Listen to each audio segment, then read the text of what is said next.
Oh, thanks to those joining me live and to those that'll be joining me on archive. This is a special edition of A Puncher's Chance. I just want to come on here. I have two people I want to talk about and the topic just in general that I want to talk about. All right, if you're listening on archive right now, take a moment to throw a jab at the like button. Make sure that damn jab button turns blue.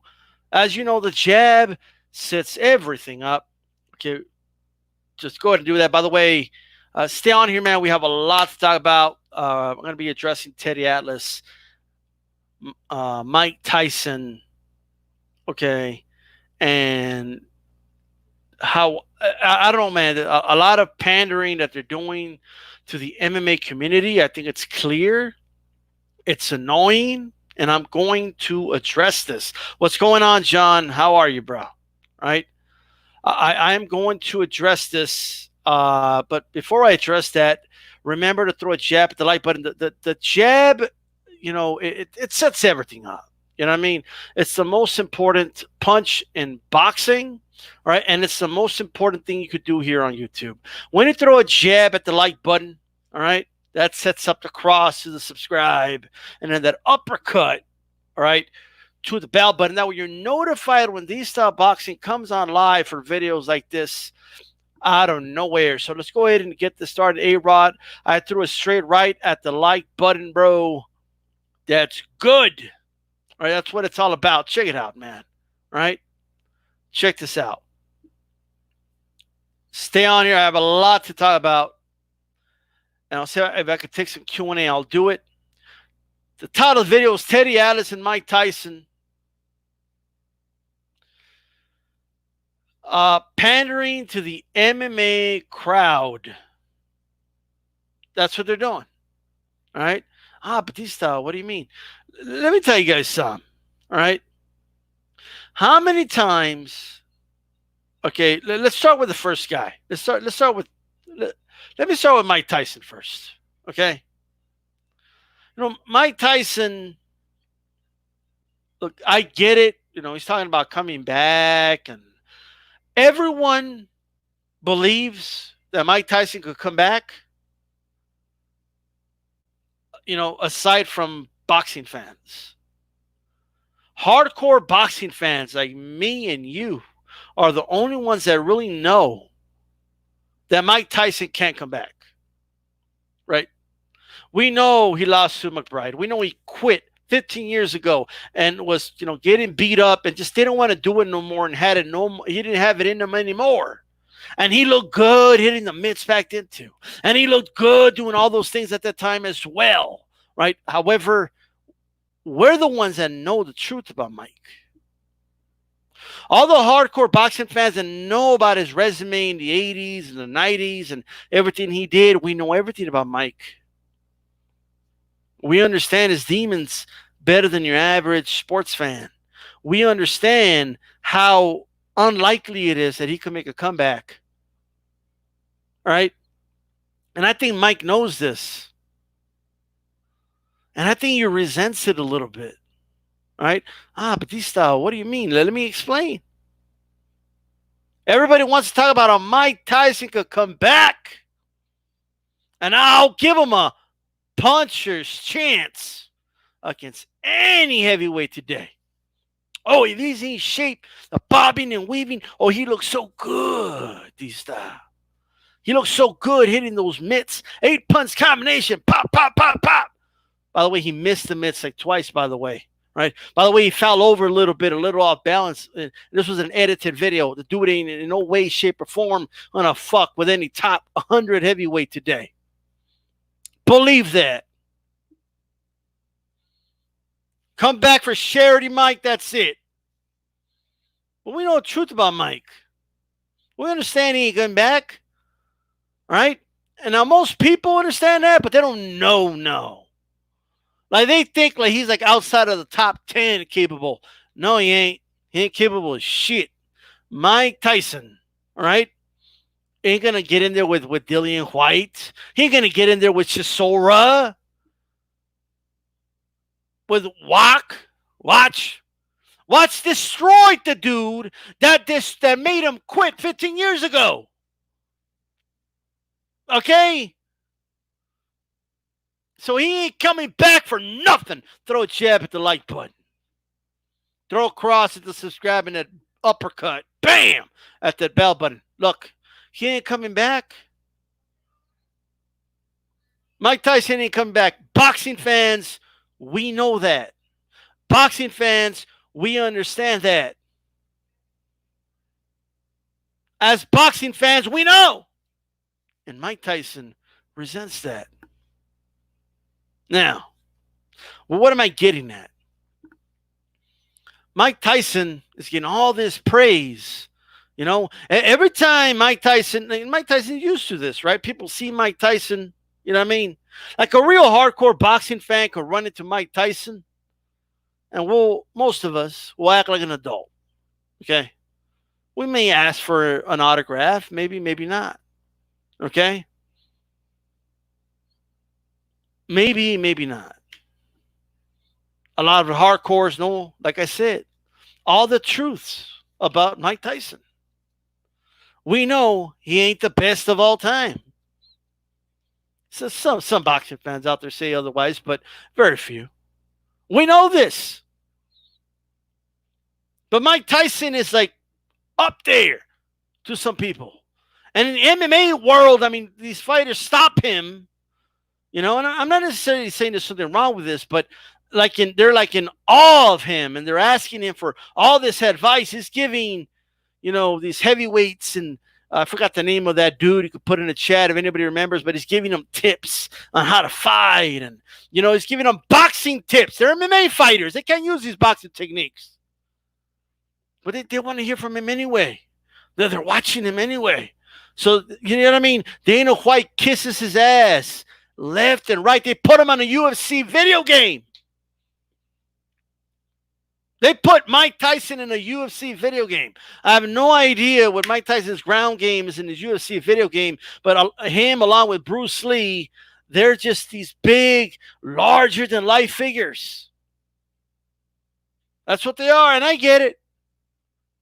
These big, larger-than-life figures. So you have Dana White always, you know, doing interviews with him, and you always have Mike Tyson shitting on his belts. There's a video out there. He calls his belts pieces of shits.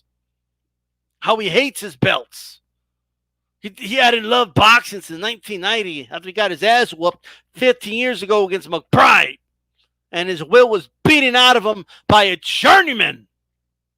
And he wasn't shaped into. He just didn't have it here anymore. Okay? He didn't want to bother having it here anymore. He wasn't really using the style that Customato set up for him, and he didn't have it here anymore. You're expecting him to leave 15 years later. Well, boxing fans, we understand. We know the truth about Mike. All right? We understand the truth about Iron Mike. Back to UFC fans. Let me tell you something. Mike Tyson comes out, okay? And he understands his audience. You know, boxing fans watch, of course. Yeah, sure. But the dude comes out and he starts talking about how Floyd Mayweather is the greatest. By the way, he contradicted himself. All right? He had other things to say about Floyd in the past. But the dude comes out and he calls Mayweather the greatest boxer of the last 100 years.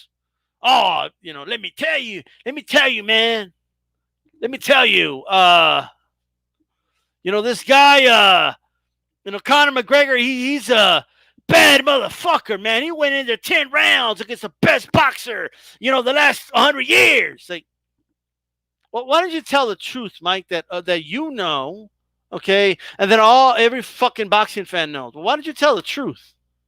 Why don't you do that? Why do you have to pander to that crowd? Mike, why don't you tell the truth? Everybody knows Floyd Mayweather Jr. carried Conor McGregor, okay? The only ones that don't know are delusional Conor McGregor fans and MMA fans and a bunch of casuals that don't know shit about the sport of boxing. Floyd Mayweather Jr., love him or hate him, okay, carried Conor McGregor. Okay? Why don't you tell the truth, Mike? Why don't you tell the truth, Mike Tyson? That's right, A-Rod. He got hyped because he threw lunches in recent movies. Yeah, lunges. I'm not sure. Punches, okay. Why don't you tell the truth, Mike? Why don't you tell the truth? Conor McGregor just had a bout at a welterweight in the UFC. That's 170 pounds. Okay? This motherfucker, what's going on, Reggie? This motherfucker is a super middleweight. Okay? That's how big this motherfucker is. Floyd Mayweather was in the ring with a super middleweight. Do you not understand? Conor McGregor was a super middleweight, and he got walked down by an old, brittle hand Mayweather, and he got stopped. And he left that fight with a concussion. That's what happened. Conor hit him with his best shot. Mayweather's knees didn't even buckle. Why did you tell the truth, Mike? Well, why do you have to hype up all these people and give them this fairy tale that Conor McGregor somehow gave Mayweather like the fight of his life or some shit? Mayweather hasn't knocked shit out, bro, in years. Okay? If you want to count the Victor Ortiz fight, that was off a break when Ortiz didn't see it coming. It was legal. I'm not complaining about it, but that's how it happened. Okay? Do not understand. Shout out to Stormy P, man, and Boxing Conversations. What's D. Hodges? How's it going? Why don't you tell the fucking truth? I refuse to believe that Mike Tyson doesn't know the truth. He's pandering. Okay, is what he's doing. And my God, do I hate people that pander.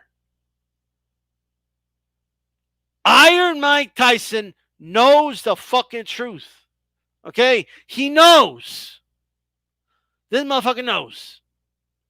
He wasn't called, by the way, he wasn't calling Floyd Mayweather the best fighter of the last 100 years a couple years ago when he was beefing with Floyd. All of a sudden, to pander to MMA fans, he's the best fighter that ever lived because Conor went 10 rounds with him and he wanted to pander to them and make them feel good. Okay? Guess those same people are going to cheer Mike on. All right. And of course, it made Mike feel good. Like Conor McGregor tweeted out to him, I appreciate that, Mike. I appreciate you being a fucking sellout and praising my sport over your sport, Mike. I appreciate it. He didn't say it in those words, pretty much what he said. All right. And by the way, I'm not condoning what Mayweather did. Mayweather should have gotten in there, taken care of business, and he didn't. Okay? He carried this motherfucker, all right? And now we have idiots like Mike Tyson coming out here talking about Conor McGregor gave Mayweather the fight of his life. Conor McGregor went 10 rounds with Floyd. Conor McGregor is a fucking super middleweight, and he got stopped by Floyd Mayweather. He got walked down by Floyd Mayweather, okay? And if you watch that fight, he's a lot bigger than Floyd, okay? Dude's head is double the size of Floyd. His skeleton is a lot bigger than Floyd Mayweather's. If Conor McGregor was a full-time boxer, this motherfucker would be a super middleweight, a middleweight at best. And everybody knows that. All right? That's just the truth. Throw a jab at the damn like button. All right? Throw a jab Mike used to throw in the 80s, so he abandoned it and shit. All right? Hey, Rod, he remembers when Bob Sapp wanted to whoop Tyson. Bob Sapp would have got knocked the fuck out, bro. Period. Right. But anyway, let's talk about Teddy Atlas, man. Teddy Atlas, as you guys now know, has his own podcast. Okay. And now he's doing it with his other dude. I don't even know the other dude's name. All right. And Teddy Atlas, all right, has pandered to MMA fighters to no end. Okay. To no end. This motherfucker has been pandering to MMA fans and fighters to no fucking end. All right. First, he compared, all right, this dude compared Masvidal, Jorge Masvidal. He compared this dude, wait for it, to Jersey Joe Walcott. Okay? That is a sacred name in boxing circles. All right? That's what he did. Shout out to Stormy B, man. Did mention Jersey Joe Walcott in his latest video of Tuesday Tussle. Check it out. Right? It's always on archive. But check it out. He compared, okay, Jorge Masvidal to Jersey Joe Walcott. And you should have seen. I mean, you should have seen the MMA community just in glee. All right? You should have seen the MMA community just I mean, my God. They were just like, wow. Because Jorge Masvidal landed a knee on a fucking wrestler who was unproven, all right, had a couple of fights. He compared that to a fight that Jersey Joe Walcott caught Ezra Charles in. Oh, but you see, Jersey Joe, when he was moving, he was acting like he was moving his shorts, and then bam, came and he hit him. And that's exactly what Masvidal did. He's a genius like Jersey Joe Walcott. Are you fucking kidding me? All right? I get it. It's a mix of showing off his knowledge because he's a very knowledgeable guy. He knows I can't take that away from him. Anyone can learn about the sport, so he's been around the sport for decades. This motherfucker knows about boxing. So he opens the vault,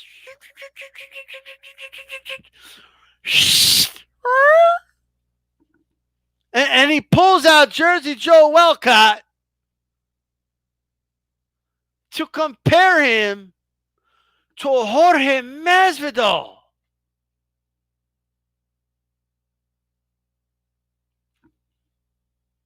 It's stupid.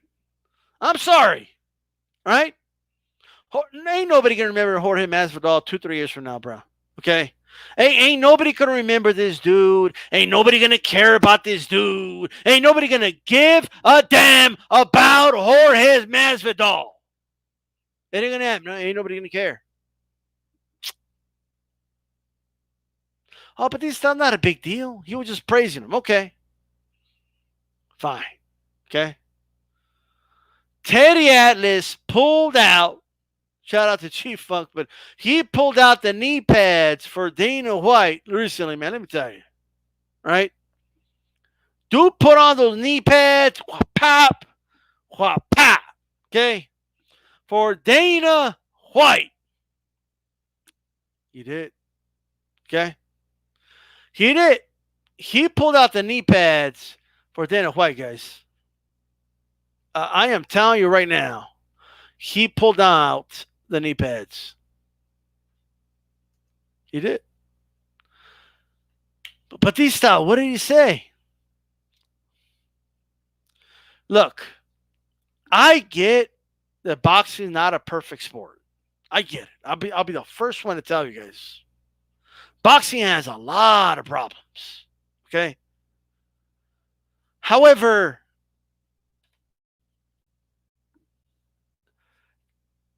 you see, Teddy Atlas has like this thing where he likes to point things out. All right. He likes to point things out about boxing, and he never has like a realistic solution. All right. His solutions are like not realistic. All right. And I'm all for pointing. Look, we all point out the problems, Teddy. We all know about the corruption of boxing. Right? Well, we all know about these things, but it's not like UFC is above. That's right. Knee pads is standard MMA gear. Get the smoke. Absolutely. He borrowed them from MMA gym and put them on for Dana White. And put on those knee pads for him. All right? That's what he did.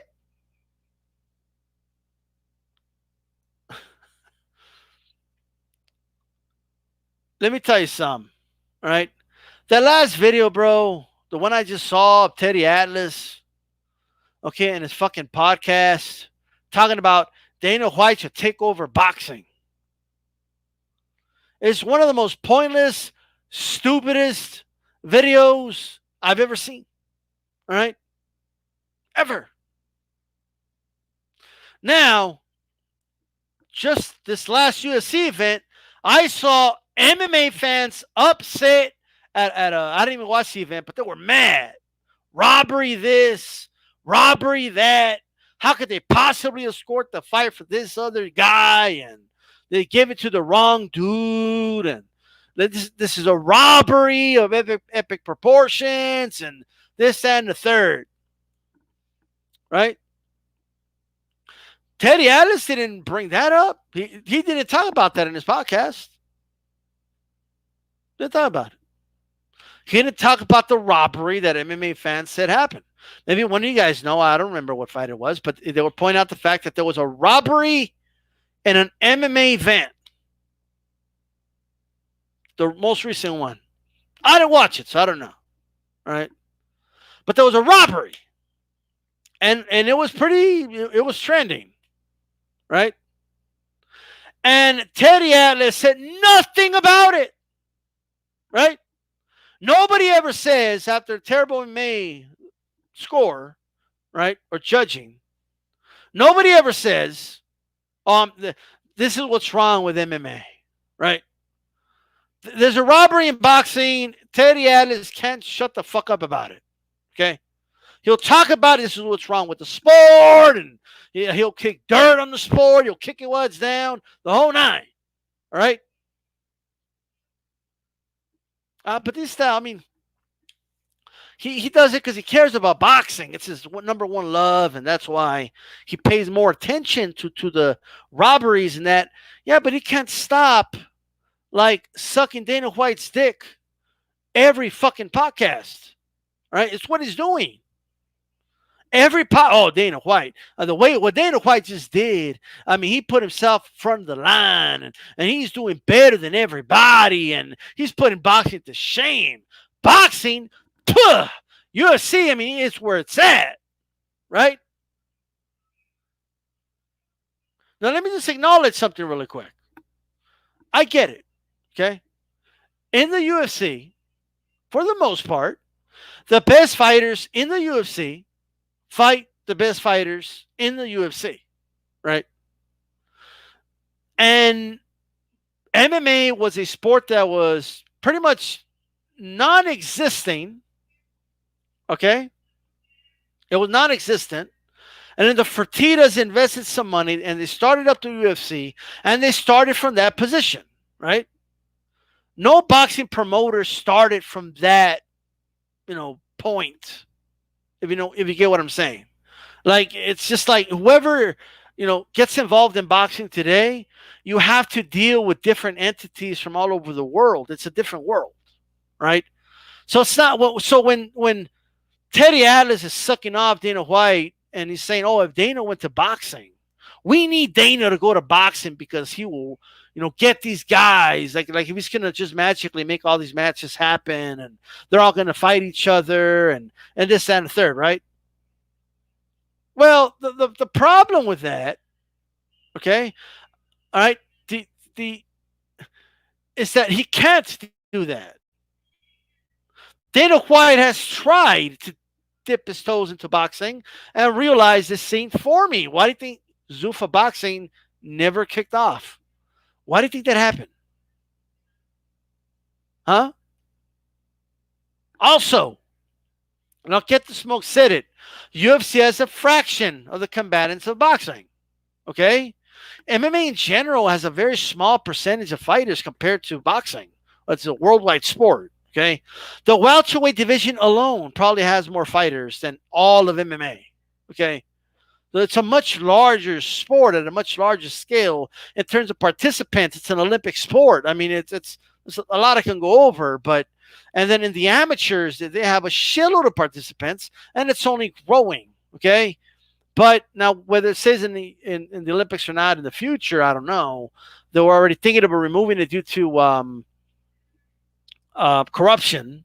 All right, and AIBA was corrupt as shit.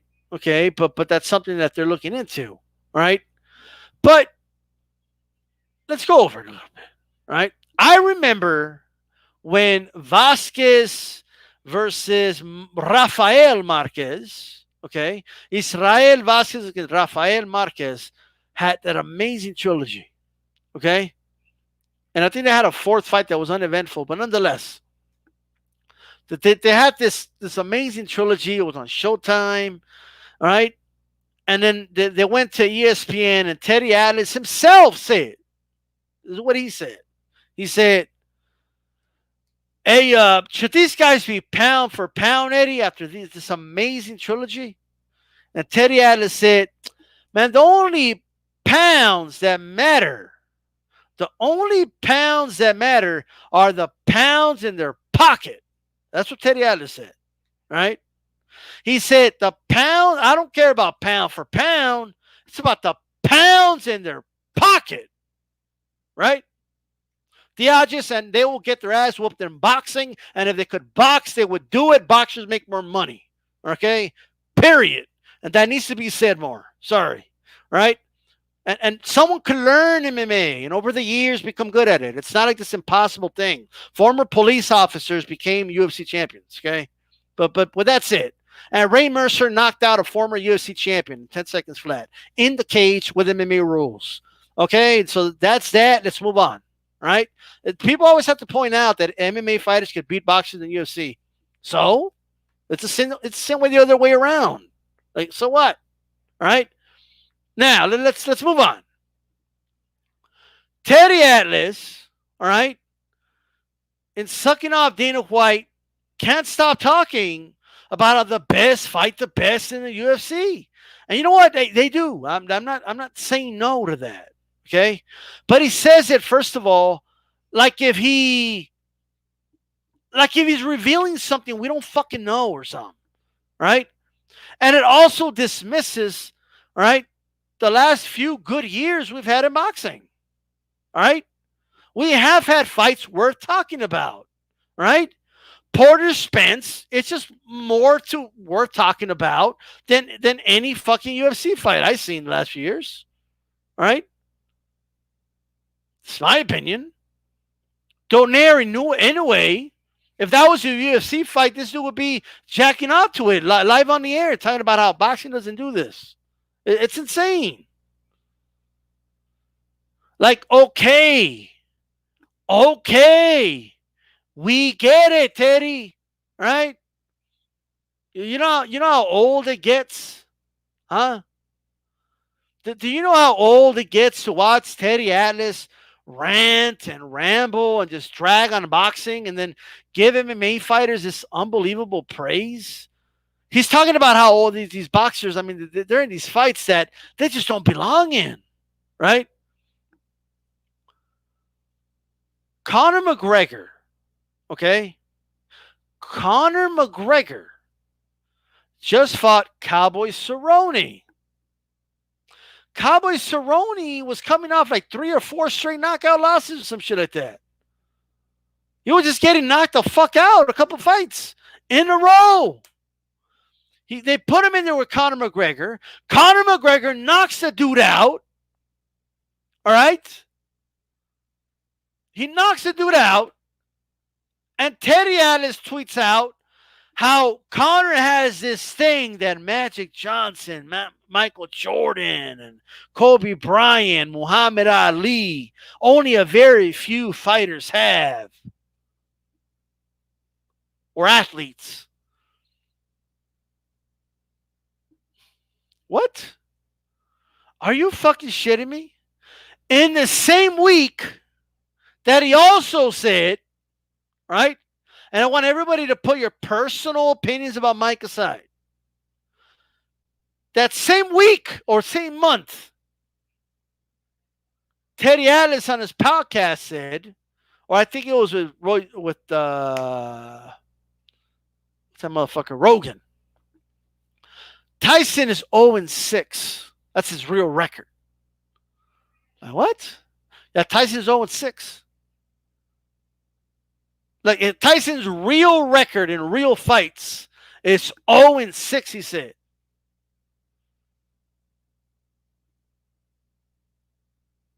Are you kidding me, bro?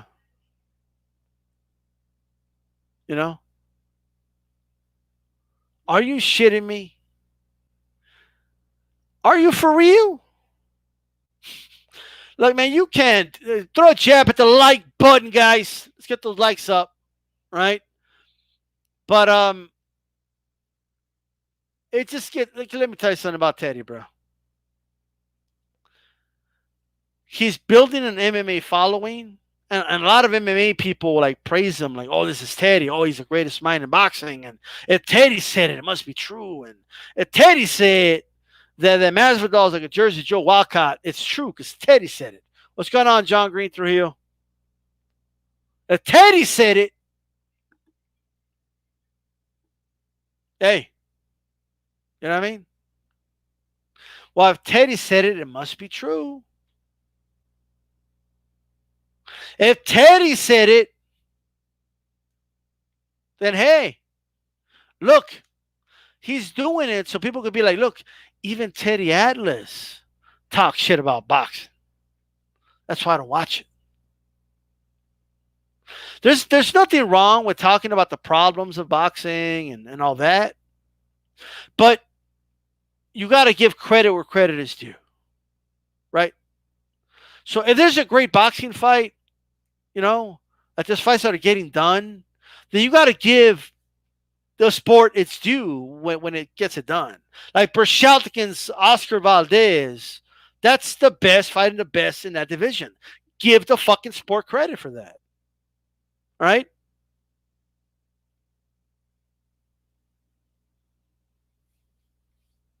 I'm just saying. And I thought Teddy was a real one during the Emmanuel Augustus Mickey Ward fight, but he has had a fall from grace. Baseball, the Astros get caught cheating. All right? They get caught stealing signs. The Astros get caught with that. The Astros get caught stealing signs. And somehow Teddy turns that as a negative against boxing. Oh, no, he didn't. Yes, he did. No, Batista, don't Batista me. Oh, Batista, you don't understand. I do understand. He somehow turned it to a negative. I swear to God. The Astros got caught stealing signs, cheating. Nobody took away their trophies. Nobody took away their championships. They didn't pay any major prices or anything like that. None of the players got, fined that I know of. But Teddy Atlas comes out and somehow he has to flip it somehow and turn it into a negative against boxing. Because the commissioner, condemned it and fined the owner. I think it took a draft pick or two. Bad. Right? Bad Astros. Give me your wrist. Bad. Give bad.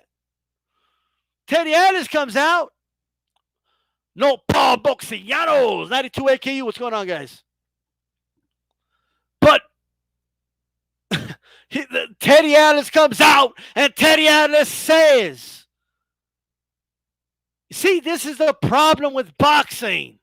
It doesn't have a commissioner that could come out and condemn, when there's a cheat. And you see, baseball is able to do something about it. Like, they didn't do shit about it. They didn't do shit about it. Hit my damn like button.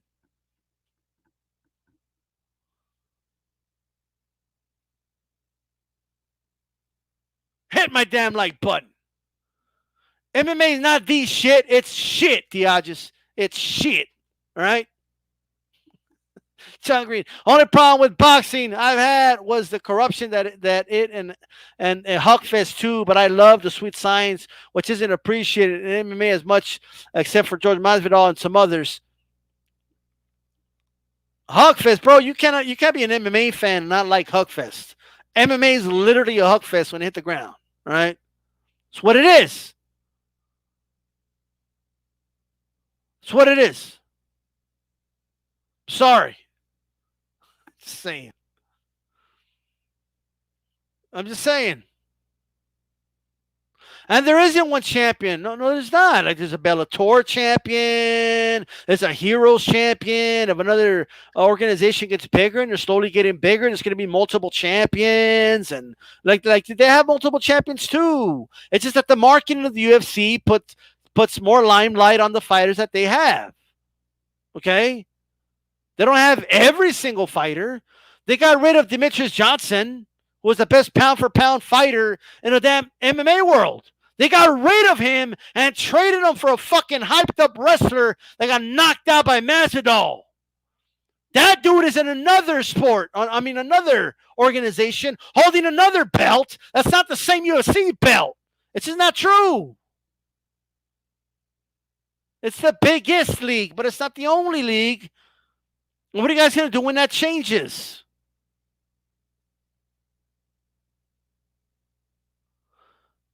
I wouldn't be surprised. I wouldn't be surprised if Teddy wants a commentator job. I wouldn't be surprised about that at all. I wouldn't be surprised with this at all. Okay? Whatsoever. All right? Wouldn't shock me. And little by little, let me tell you guys something. UFC is evolving is very identical to how boxing evolved. Okay? Very identical. It's very identical. All right? By the way, tomorrow, guys, tune into Spanish College and Panic with myself, G-Funk, and 97 Rough. And hit my damn like button.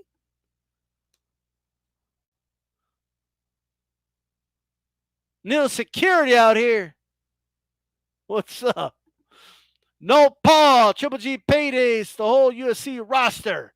John Green Trujillo says it's preference style boxing. The guy's going for takedowns, such an aggressive tries to finish fights instead of just holding the guy down. Ben Askren. Isn't that the dude that got knocked the fuck out with the knee? Is that him? Why isn't it Demetrius Hopkins? Not Hopkins. What did I just say? Johnson.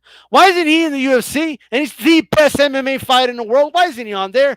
Because they found him boring. Because Dana White said he's boring, and he gave him the Rigondeaux treatment. And he got rid of him. And all UFC fans did, you know what? He did get, the more I think about it, he did get like the Rigondeaux treatment. As soon as he lost, they packed him up. They shipped him out. Dana White said, I don't know what to do with this guy. Aram said, I don't know what to do with this guy. It's very similar.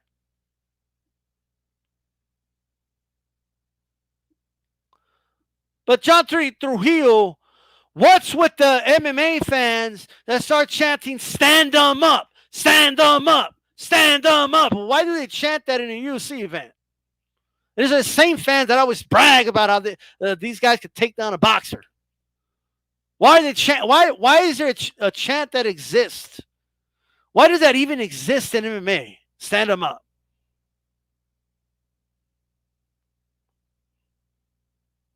Well, John, then you have to admit that the UFC isn't perfect. That Dana White isn't above criticism, right? Everybody gets on fucking, and rightfully so.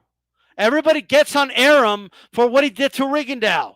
Rigondeaux beat up his precious Nonito Donaire, right?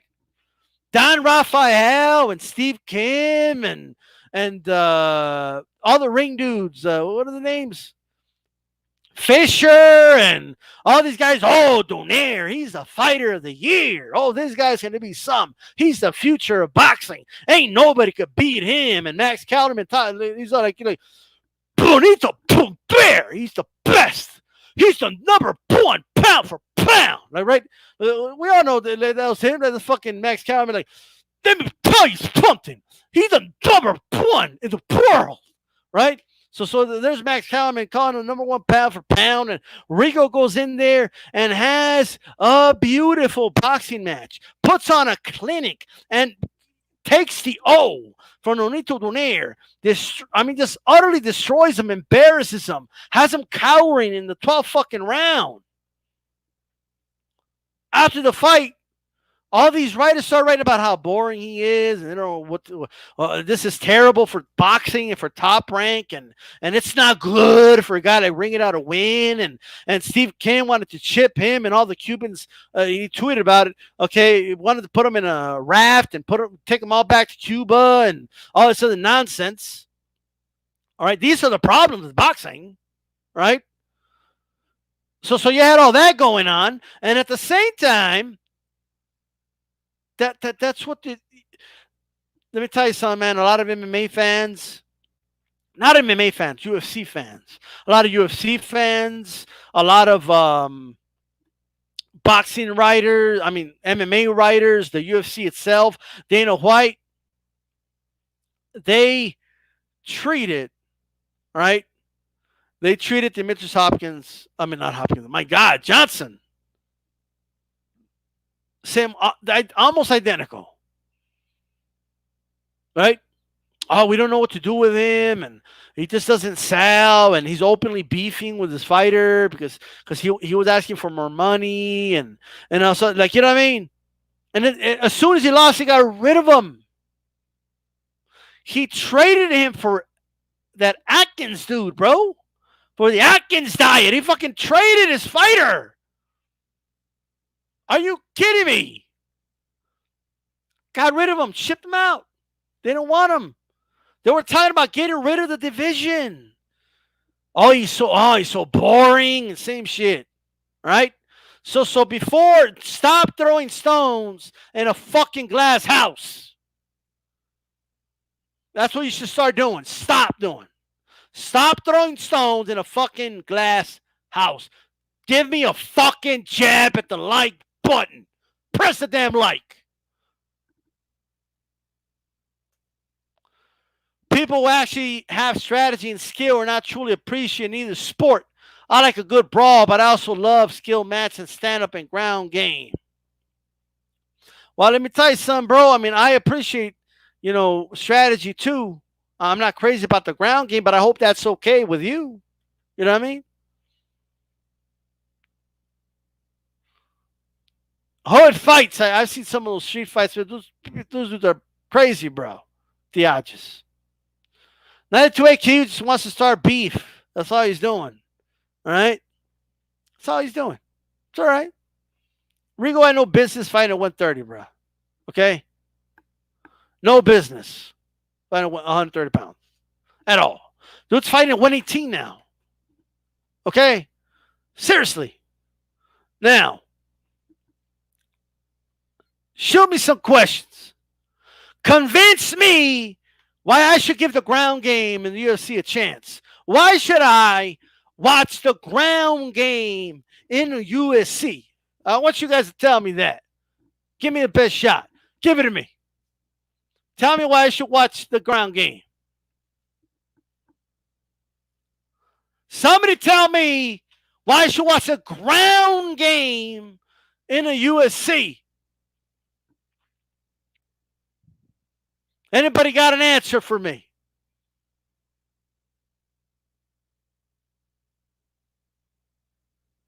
Who did I have? I had Loma winning. 92.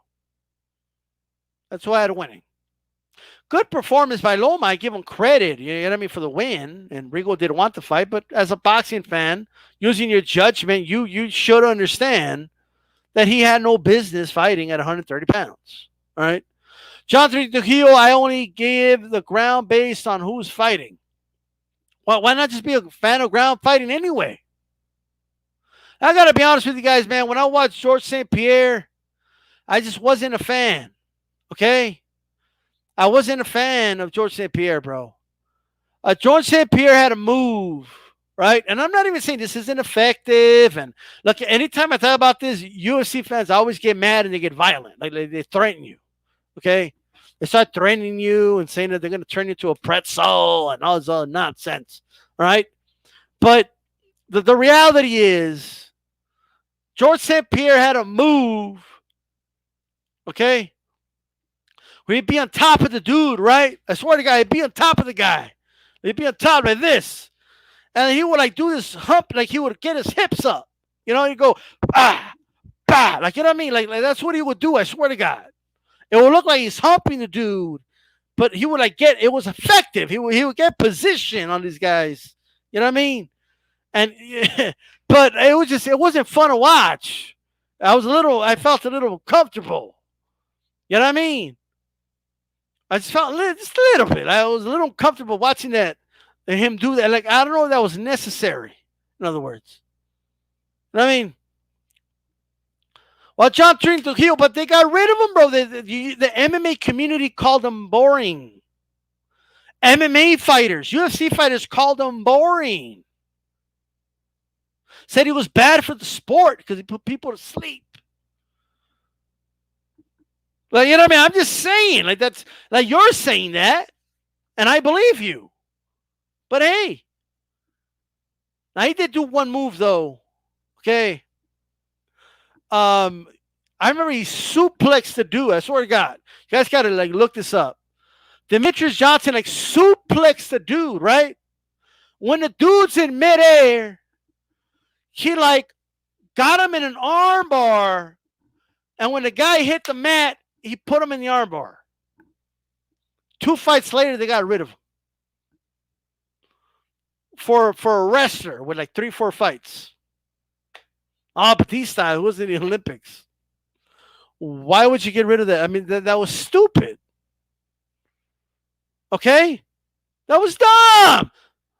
I'm sorry. The best pound for pound MMA fighter was called Too Born, and they got rid of him. And you never hear Teddy Atlas talk about this. Probably because the motherfucker doesn't know. Okay? But you never hear him talk about it.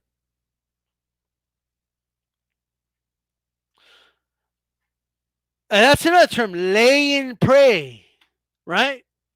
What does that even mean? Well, was he praying while he was on top of these dudes? Was he praying when he did the hump move? Like, did it come with a prayer? We gotta hold on, right? In the ground. I'm gonna hump you while I'm on top of you. You ain't running out of this position. No, you're not. Oh, ready or not. Right? I'm living on a prayer. Lay and pray. You know what I mean? Is that what it tells me? John Trujillo? Is that what it's telling me right now? I ain't for it. Oh, 92 IQ all of a sudden wants to defend shit that's boring all of a sudden. 92 Aku, he has the same like knee-jerk reactions to shit on boxing and defend MMA. Like he just has it. That's okay. No problem. What's going on, AMG2? What do you mean they called it lay and pray? What does that mean, lay and pray? Are you telling me a dude can't get out from under some shit or what? Like, does the praying help? Is that like a strategy? Like, if you pray hard enough, like the dude just stays down there. Like, you know what I mean? Why not just that's part of the sport. 92 IQ. I'm a boxing fan, so I'm going to appreciate all boxing styles. I'm not the biggest MMA fan. I'm a casual MMA fan. I don't want to watch the ground game. I'm not a fan of the ground game. Just saying. Ben Askren is as good as he was at wrestling someone on the floor. Dude refused to throw a punch or fucking submit someone. I hated that. George Masvidal, good wrestling, but he uses it for defense. All right. I got you. Well, you could love both. If you love both things, you should. If you're an MMA fan, you should appreciate the ground game. Okay, don't be one of those dudes chanting stand them up. All right? Don't be one of those dudes that boos. Okay, when the fight goes to the ground. You know, irritate. Let me tell you something. I went to a UFC event like 3 years ago. Okay. My brother wanted to watch BJ Penn. So we went to the BJ Penn card over in it was in Phoenix, right? Look, I'm not stupid. I'm going to a UFC event. So I should know that fights could go to the ground. Okay? Like if a fighter could take another dude down and control him, I understand that. Okay? So I show up and I swear to God, man, I'm like, am I the only one that understands that some dudes want to take the other dude to the ground? A fight will go to the ground, boo! Stand them up! This is bullshit! Stand them up? This is bullshit? It's part of the sport. Like, what do you mean stand them up? This is bullshit. And by the way, I'm talking like they were just in the ground like for a minute. You know what I mean? People already demanding for them to stand them up. And then they started stand them up chants all night. Stand them up. Stand them. Like, what? Why are they chanting stand them up? Why don't these people watch kickboxing? You know? Wouldn't that solve a lot of their problems? You know, just watch kickboxing. Now, I don't want to just watch boxing because it's only fists. Right? Okay, fine. Watch Muay Thai or something. Right? AMG2 in a house. What's going on? Make sure you guys tune in tomorrow through HCP. Who's down with HCP? Yeah, you know me. Who's down with HCP? Everybody. Man, give me that 20th like, man. Come on. You guys holding these likes on me lately. I don't know what's going on. Right? It takes 2 seconds. Press the damn like button. Throw a jab at the like button. All right? Now, look. I know I've gone in on MMA, but it's only fair because everyone seems to be going in on boxing. All right? So I have to hit you guys back. It's the way it is. You think I'm just going to sit idly by while everybody throws shots at boxing? And just makes like blanket statements about the sport like Teddy does on a daily basis? Why doesn't Teddy take the time on his very popular podcast to educate the fans about the fights that have happened? Talk about Henry. Talk about Ramirez. You know what I mean? Jose Ramirez at 140 pounds. His fight with Hooker, that was a unification bout. Why don't you talk about that? Why don't you talk about, the Prograis versus Tater fight? Teddy, educate all those people that are listening to you about that fight and encourage them to go watch those fights. Why don't you do that? 92 IQ boxing does deserve all the criticisms, but it should also, in turn, give the positives as well. There was just a robbery, apparently, in the UFC, and Teddy said nothing about it. What's going on, Big Dog Willie? How's it going?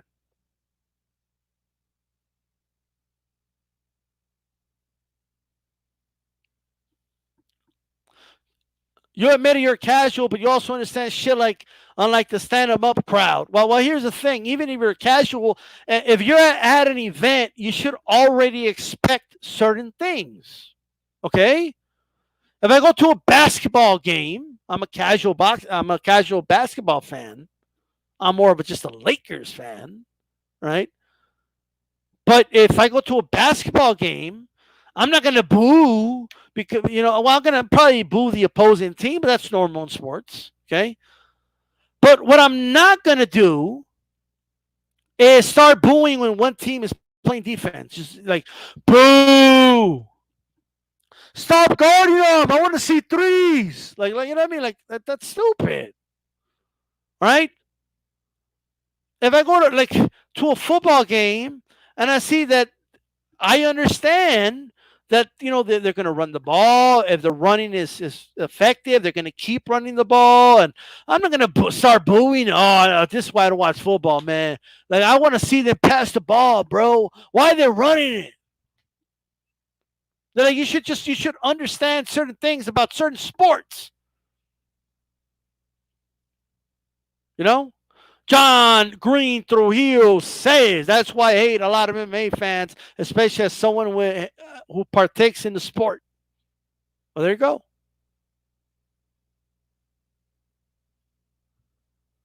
I watch fights live, and they're my friends. Street fights is the Hodges, Boston all day. All right. Magic's still better than Burt, though. That's all right. I mean, I can argue about it, but can't argue facts. Like, you know what I mean? But anyway, look, man. All right. Of course, boxing deserves criticisms by a mile. I get it, guys. Okay. But I just explained to you baseball teams, the Astros got caught stealing signs.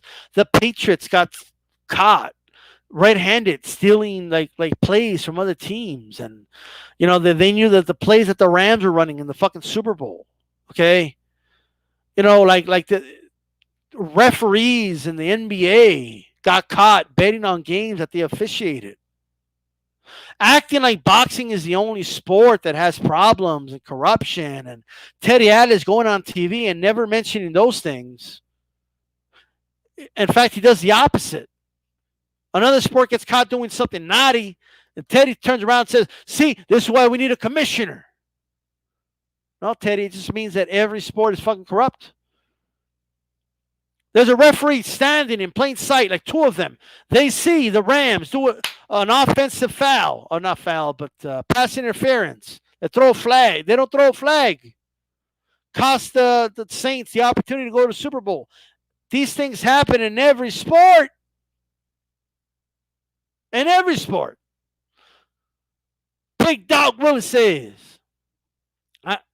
John Green, I know you've been to a Super Bowl party. 85% of the chicks didn't know who the starting quarterback is in both teams.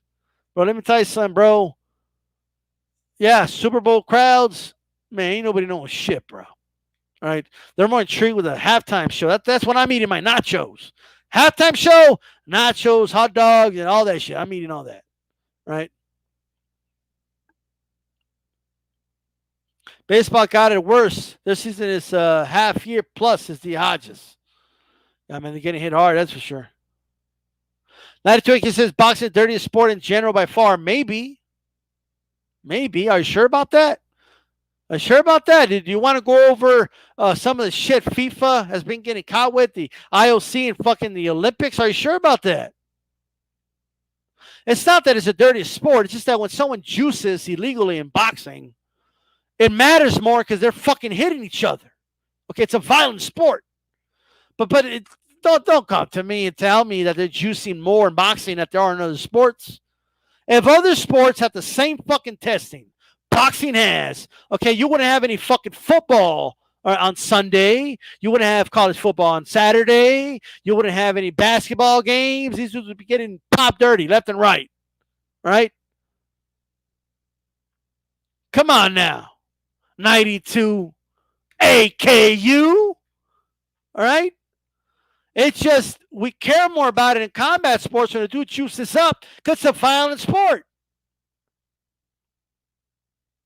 But they do dirty tricks and dirty things in other sports too, bro. It's human beings. There's human error involved, bro. It's not like another form of human being running boxing. All right?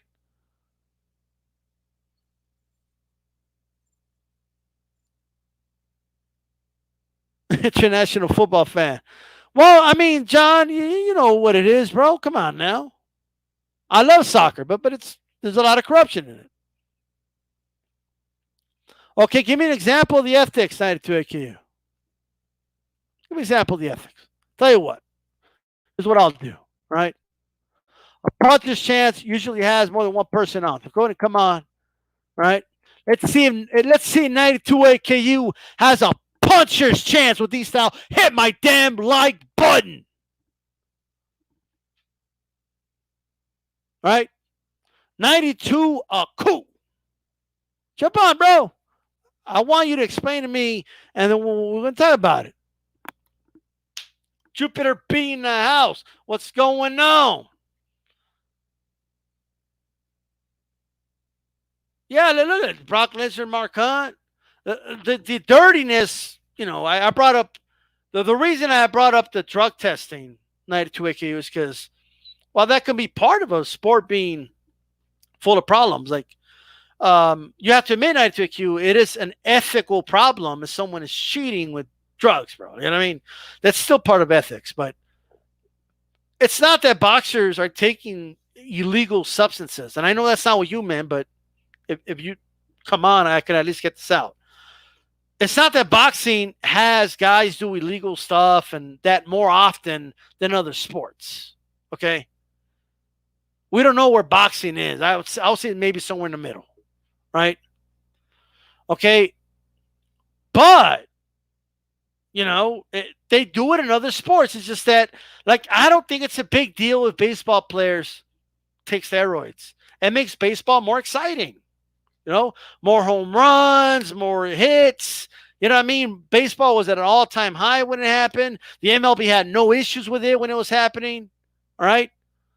I don't know. No pause. I mean, I don't know. 92 Aku's going to come on, but let's go ahead and let Juan Morales. I believe this is John Green Trujillo, right? Yeah, the Hispanic birth certificate has a bunch of names. Right. You must have like 20 names and shit. John Trin Trujillo de la Juan de la Morales de la Costa or some shit. Yeah. De Bayamon. See, you were talking about baseball, man. See, I've used to, like, that's the reason why, like, as somebody, again, you're a fan of boxing. I'm someone who partakes in combat sports. Peds in, what is it, baseball? Yeah. Like, if you're someone who can hit the ball, it doesn't change the fact that, hey, you're able to make contact with the ball, that your technique is amazing. It just means that, hey, you have a little more strength and all that stuff. You're not hurting somebody. It doesn't make you better. Right. But when it comes to combat sports, like, dude, you have somebody that, and I don't know if you did research on it, the Brock Lesnar, Mark Hunt, when Lesnar came back. Right. When they came back, Dana White and the UFC paid off. I don't know if they paid him off or it was because they brought him in under contract at a certain time. He didn't have to go into their 4-month USADA testing pool. So he basically was allowed to juice for that fight. And poor Mark Hunt got screwed. Basically fought a dude, basically a prime Brock Lesnar back when he was wrestling. That's what he fought. He fought a man on steroids and all that stuff. And that's the thing. Imagine the pain that Mark Hunt could have been put in had, Brock Lesnar been more than just a wrestler. Had he been like striking, hitting Mark Hunt. Dude, that's the reason why, like I say with UFC, they're just as corrupt. Dude, you let a man just juice because of money. Right. That's why I say, like, see, I respect your opinion on, on MMA. I say it also. I like a good ground game. The problem is that I don't like a Ben Askren type of ground game. Dude, I hate that shit. He basically hugs you, puts you on the ground, gives you a little hug, maybe, pit pats you a couple times, like this, and then they keep the fight there. And I'm just like, dude, like, are you going to do anything? Like, instead of hugging him, it's just like anybody who that's the kind of ground game I hate. But I appreciate that at least you understand that, the fight goes to the ground and you admit that you're casual. But Yeah, I mean, This is how I feel. Okay, let's talk about that Brock Lesnar situation. The oh UFC God, knew, they knowingly knew this dude was juicing. And we yes, know he was juicing because reports had already come out that Vince McMahon wanted him to juice because he wanted him to look good for WrestleMania. Okay, because he didn't like the way Lesnar was looking when he wasn't working out and wasn't juiced. You know what I mean? And yep. Vince, if you know anything about Vince, he likes his big, strong, muscular dude. You know what I mean? So We all know that. right. So we know he was juicing. We know he was on the juice. Did they ever overturn the decision? By the way, I'm not sure. I knew they no they. I think they did, but they also fined Brock Lesnar. But dude, Brock Lesnar made so much money. Who gives a shit? Like right. they suspended him for a year, and he just said, "I'm going to retire." So it didn't really affect him at all. If anything, they should have just taken his whole damn purse. Yeah. And check it out, Jupiter B. I don't like any form of steroids, but it's worse in combat sports, boxing especially. Not when you're throwing hits. When you're throwing hits to the head. My point is, of course, it's worse to do steroids in boxing than other sports, or just combat sports than other sports. I get that 100%. Okay, because it's a violent, sport that's being participated in. But it doesn't mean that boxers or MMA fighters or what have you, any type of combat sport, it doesn't mean they're doing it more than other sports are doing it. It just I means mean, that it's more dangerous. exactly. So when people say, "Oh, it's just more dirty," well, I don't know about that. Now, when people say, "Look, I've said it a million times, boxing deserves all the criticism it gets because most of it is true, all right?" But everyone just every day, man, they just want to get their hits in on boxing every fucking day. Teddy Addis gets on boxing this, boxing that, boxing corrupt, boxing that. Like, I mean, holy shit. But like we see it in other sports too, bro. In other sports, they cheat, they try to get an upper hand, they steal playbooks, they steal signs. You know what I mean? Like it's you see it in other sports. Referees make very questionable calls that you wonder, In the like, UFC. well, there's a UFC, but like Oh, I'd say, I just want to prove a point because right. we talk about the UFC What was boxing thing. the? Because I admit I didn't know what the fight was, but it was trending yesterday on Twitter. What was the robbery that occurred? Angela Hill versus Claudia Gaudella. That it was a split decision fight. Angela Hill was pretty much outboxing Claudia Gaudella, even knocked her down in the second round or third round. I don't remember which one it was, Okay, but basically, she outstruck her. It wasn't scored round by round, even though Claudia Gaudella had good right. more strikes in general. Her accuracy was horrible, but they gave Claudia Gaudella the split decision. Personally, as I personally think is because Claudia Gaudella is more marketable because she is on the attractive side of women's MMA. Personally, that's how I saw it. Okay, so was it a robbery in your opinion? It was robbery in my opinion. I didn't give the fight to Claudia Gaudella. She didn't do enough to win the fight. I mean, Angela Hill didn't do enough to, she tried, she didn't finish the fight like, leave it beyond a shadow of a doubt. But for someone who was watching the fight, no, Claudia Gaudella did not do enough to win the fight. And now she's going to fight the former champion, which puts her in contention, while Angela Hill basically has to fight, basically, she's basically what's this shit called? A gatekeeper, and she got screwed in the biggest fight of her career. Right. Mr. Shelton says Mike Tyson should have gone to MMA when he got out of prison. I mean, I don't know about that. No, But Jupiter B says, "Oh yeah, I agree. All sports are corrupt, but steroid use in boxing is more corrupt because it's live from the line, and boxing is the only sport where people are dying. But other sports deserve criticism too. Combat sports in general, but boxing has the most deaths for sure. So I 100% agree with that oh yeah, statement. But like here's my spinal. Here's my issue, bro. somebody Right? mentioned Coco Jones in the comments.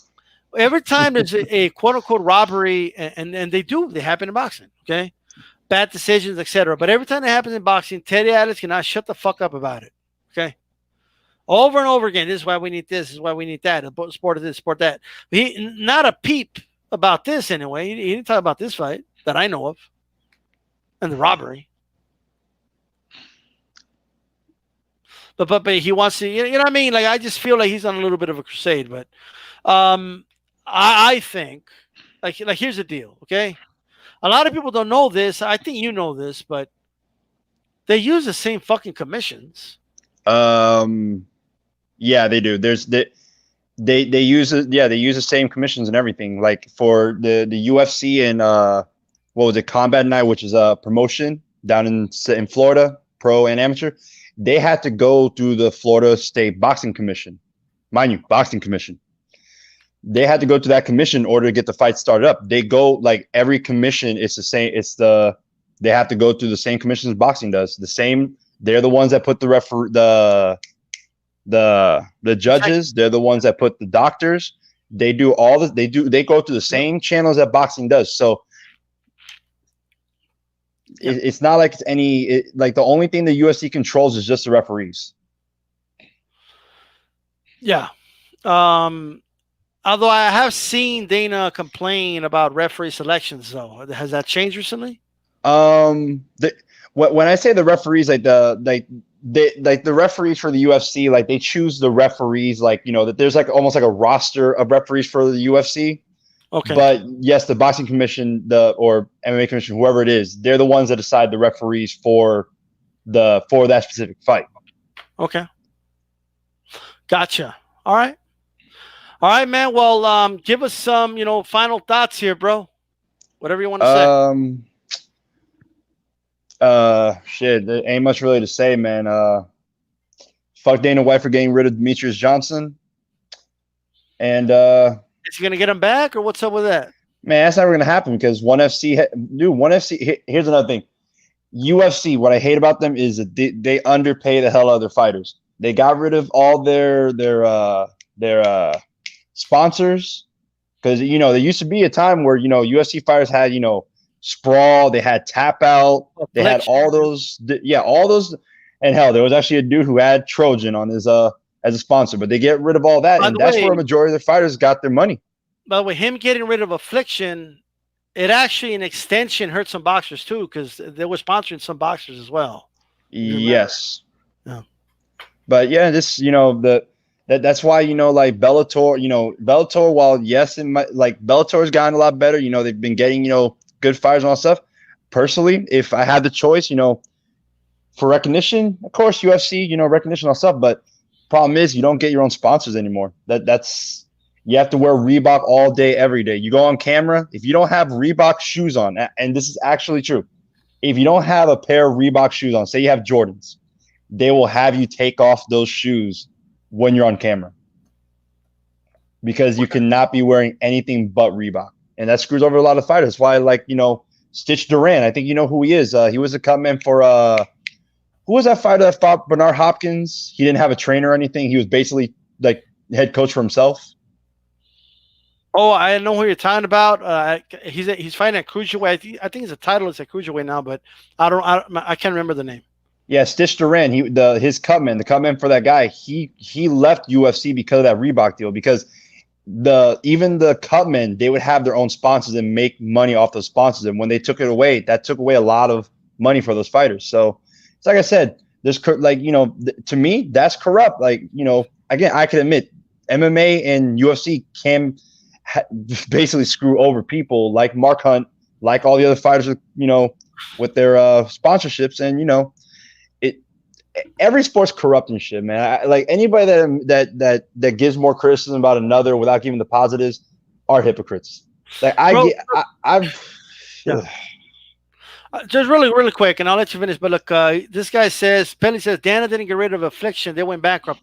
I didn't say Dana White personally like bought off Affliction and got rid of him or something like that. That's not what I'm saying.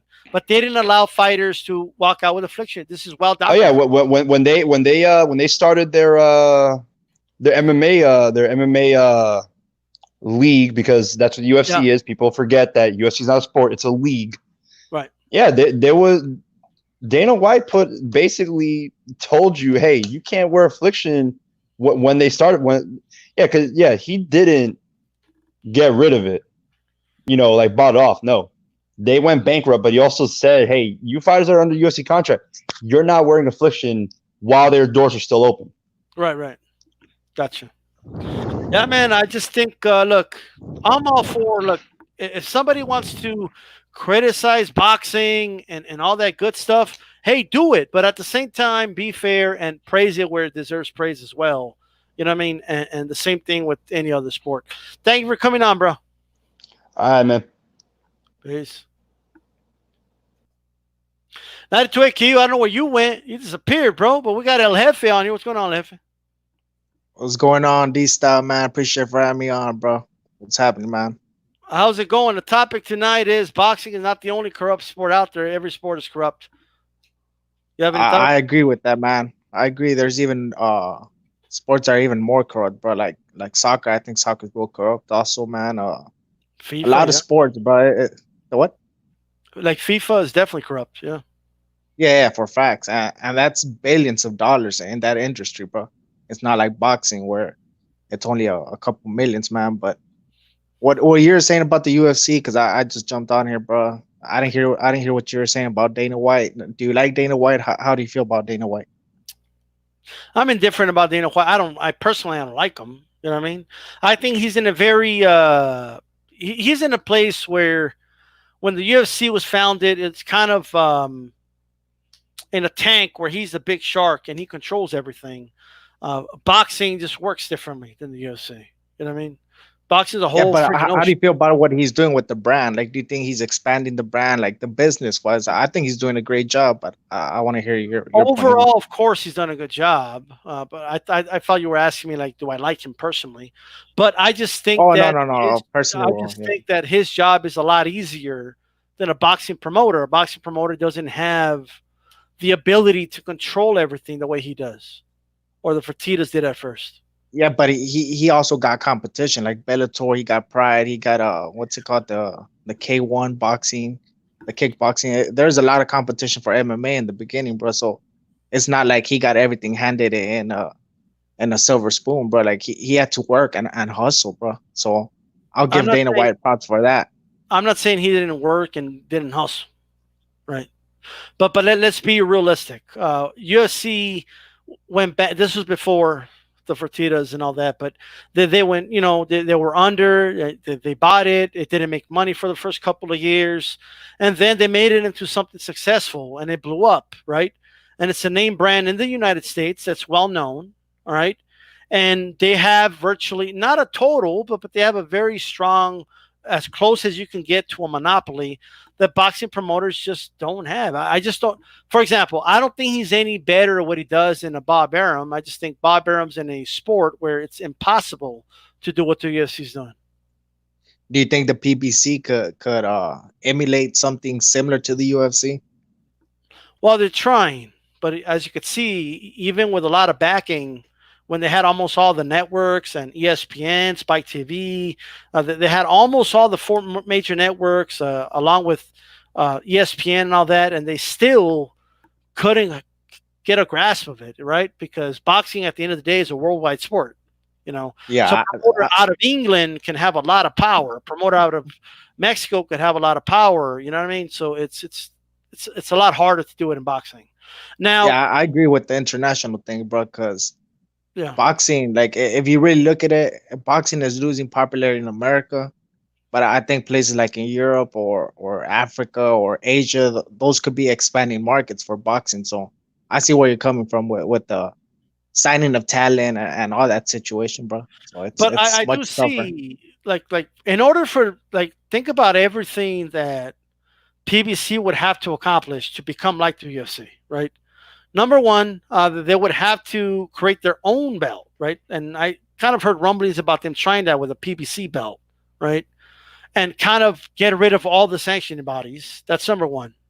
Number two, they would have to acquire at least 70 or 75% of all the major talent acquisition in all weight classes, you know, and then on top of that, they would have to have every boxer in a contract where they have a set amount of money that they're going to make for a certain amount of fights, no matter who they fight.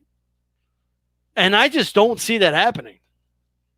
Yeah, that's a problem because PBC is a TV series and like let's say like Charlo, right? If you want to force him to fight this dude and Charlo don't want to, bro, he could easily sign with Eddie Hearn or Top Rank, you know.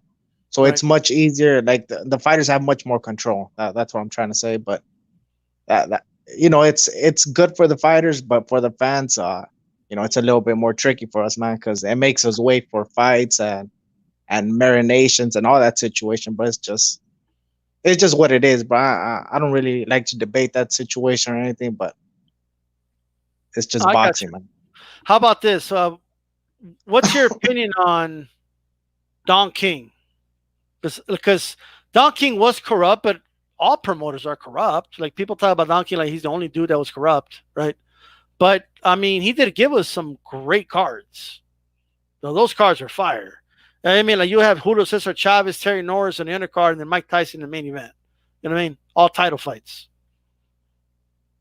Yeah, I don't know much about Don King, bro. Like, Okay. I'm not that old, man. But I was gonna say, from what I've heard and the cards I see, like when I Google him, yeah, that is true. He used to stack cards, and he was more of a dictator, like Dana White, you would say. But Right. boxers ain't, boxers are they have progressed from those old days, man.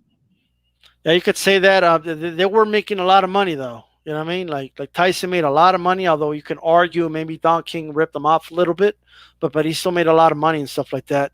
What else is on your mind, man?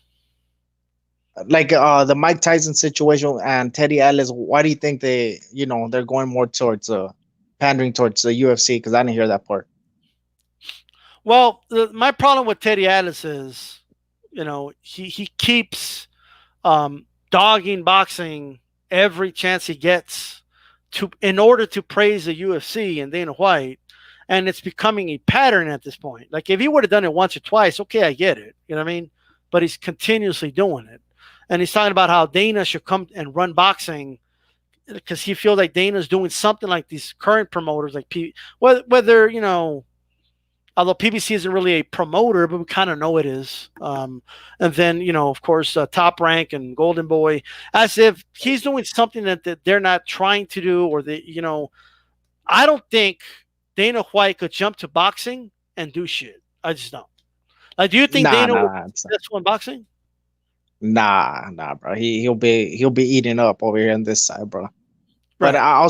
I would like to say, man, I think less networks, bro. I think more fights get made. So like when HBO was on top, bro, like what other competition did they have? Showtime. Showtime, Yeah. and they would get like the B level fights, or they'll sign a good fighter, but Showtime was like the main dog. Right now, who is it, bro? Is it the Zone? Is it Fox? Is it? They're all fighting for that position, man. So hopefully Yeah. these dudes It's like, cannibalize themselves, man, and we get one on top. did you ever watch Game of Thrones? Nah, bro. No. Okay.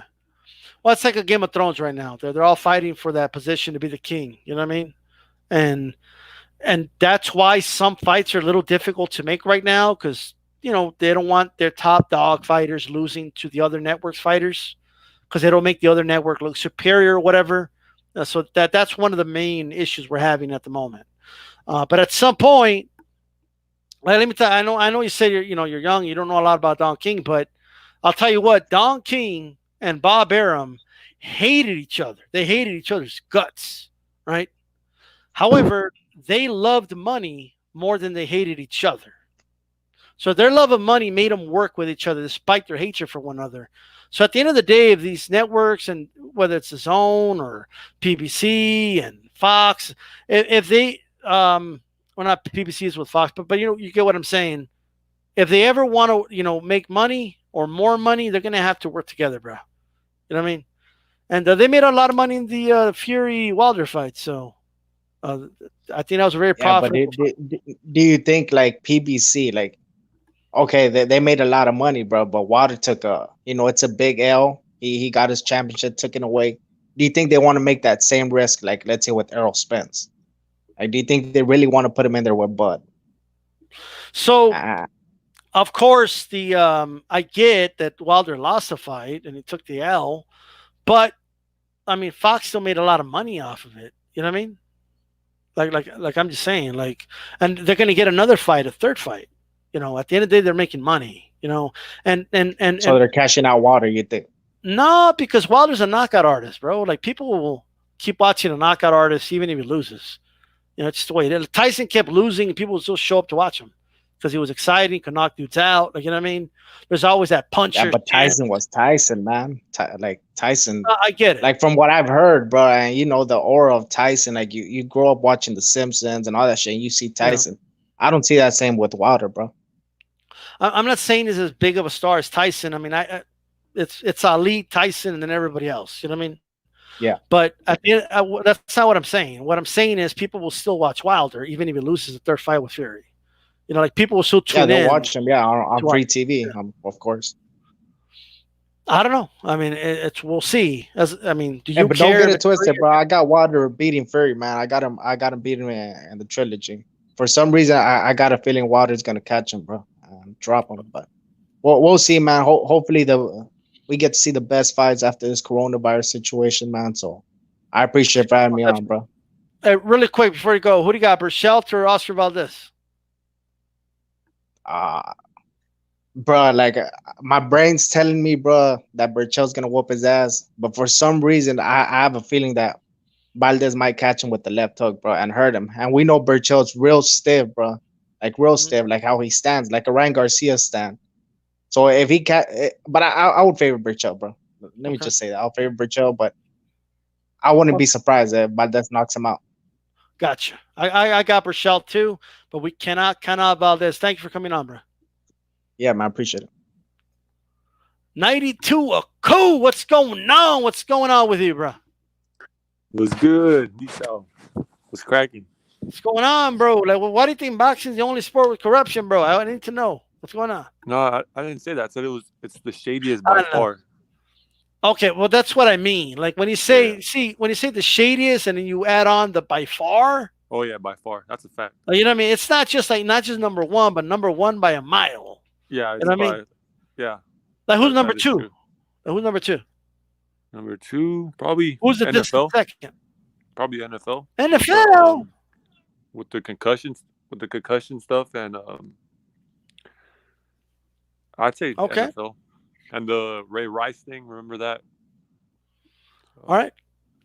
Okay. I mean, that was like a And the UFC you know too. If you want to throw UFC personal in there, situation with him, but yeah. I get it. Okay.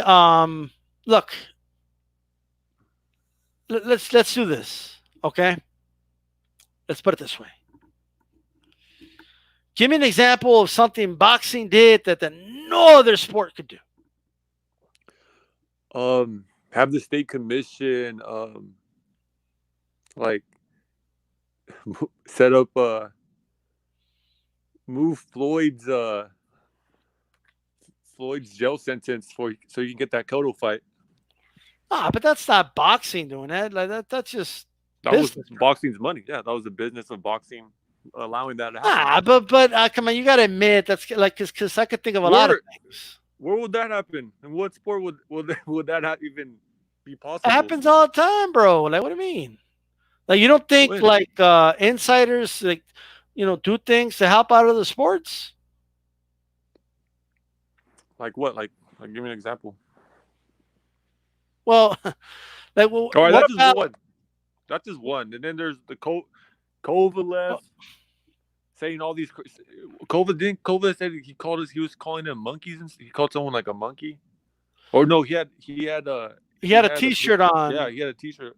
Okay, right. That if any superstar in another sport, dude, he'd be out already. But he continues to fight. No, but you're giving me examples of fighters that got away with things, right? Yeah, that's what I mean. That's what I meant. Like, what do you mean? Like the New England Patriots just drafted a kicker that's known to be racist with racist tattoos and shit, and they didn't get rid of him or anything like that. He's in the team. All the guy said is, "Oh, I apologize. I didn't know I don't know what this meant, and I'll get rid of the tattoos and all." Well, yeah, I remember that. I remember the Eagles receiver, Cooper. Oh, was it Cooper? Bradley Cooper or something? No, not sure, but I've heard other. What about Bosa from San Francisco? Said some racist things. He got drafted and everything. He's a star player. I think he was just a Trump fan. I don't think he said anything racist. Well, I don't remember off the top of my head what he might have or I might mean, not but have said, but I think I there mean was that could some be the same thing. I stuff that mean, he said though. for some people that could be like the same thing, like Trump. If you're a Trump fan, you're racist. But Jupiter B says that he called Donna Stevenson a monkey, right? yeah, Uh, yeah, he had the shirt. Remember? so what you're saying is that boxing doesn't have like a system to punish guys directly. No, I'm not. I'm just no. What I was saying is boxing is just the wild, wild west. Like it's like It's raw. yeah, like shit can happen in boxing, and like people like they It's leave us alone. I'm saying like they leave us alone. Like we won't get that much in trouble. Like boxers will say crazy shit, and they leave us in that corner because they know like oh that's like the crazy side, and you know what I mean. okay. Yeah, Like but we get away with a lot of I things. can't let you have they moved Floyd's jail sentence because that has nothing to do with boxing. Like that's not something boxing did. That's the government, bro. Like you know what I mean? That's a judge that did that. You know what I mean? We Yeah. can't put that on boxing. I So hear boxing.